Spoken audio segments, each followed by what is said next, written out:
দেখা যাচ্ছে আজকে গোটা বাংলা জ্বলছে রীতিমতো। আজকে বেলডাঙায় একজন পরিযায়ী শ্রমিকের দেহ নিয়ে রীতিমতো ট্রেনের সামনে দাঁড়িয়ে গ্রামবাসীরা অবরোধ করছেন, বিক্ষোভ করছেন, টায়ার জ্বলছে, এত কিছু চলছে। অথচ মুখ্যমন্ত্রী মমতা বন্দ্যোপাধ্যায় তিনি চুপ করে বসে রয়েছেন, প্রশাসন চুপ, চারিদিকটা চলছে ভোটের আগে। এই মুহূর্তে কি বলবেন?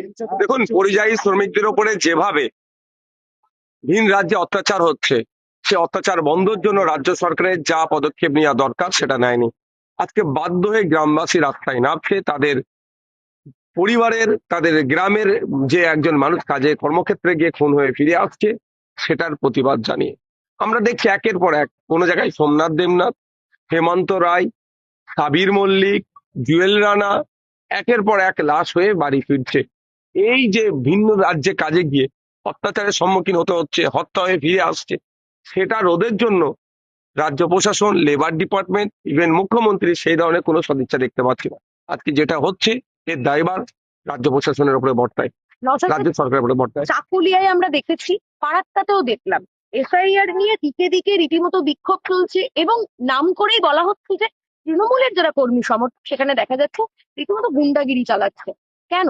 দেখুন, এসআইআর এর নামে বর্তমানে যেটা হচ্ছে, হেয়ারিং এর নামে যেভাবে অহেতুক হয়রানি করা হচ্ছে, এর বিরুদ্ধে চরম আমি। কিন্তু একটা জিনিস, প্রতিবাদ অবশ্যই করতে হবে, প্রোটেস্ট করতে হবে, অবশ্যই পিসফুলি হওয়া দরকার, শান্তিপূর্ণভাবে প্রতিবাদ করা দরকার। কিন্তু ওই কোনো ক্ষেত্রেই হিংসার পথ অবলম্বন করলে সেই প্রতিবাদের সাথে আমি নাই, ছিলাম না, না আছি, না আগামী দিনে থাকবো। তাই আমার অনুরোধ, অ্যাপিল, যেভাবে নির্বাচন কমিশনের পক্ষ থেকে নামের বানান ভুল, বয়সের তারতম্য, সন্তানের সংখ্যা নিয়ে, এবং ইভেন নামের একটা ডট এক্সট্রা থাকার জন্য বা কোনো জায়গায় না থাকার জন্য এ ধরনেরও ডাকা হচ্ছে। 2002-এর বা আপনার এসআইআর লিস্টে নাম ছিল তাকেও ডাকা হচ্ছে, পরিবারের নাম আছে তাদেরকেও ডাকা হচ্ছে। এই যে অহেতুক হয়রানি করা হচ্ছে, এর বিরুদ্ধে প্রতিবাদ হওয়া দরকার।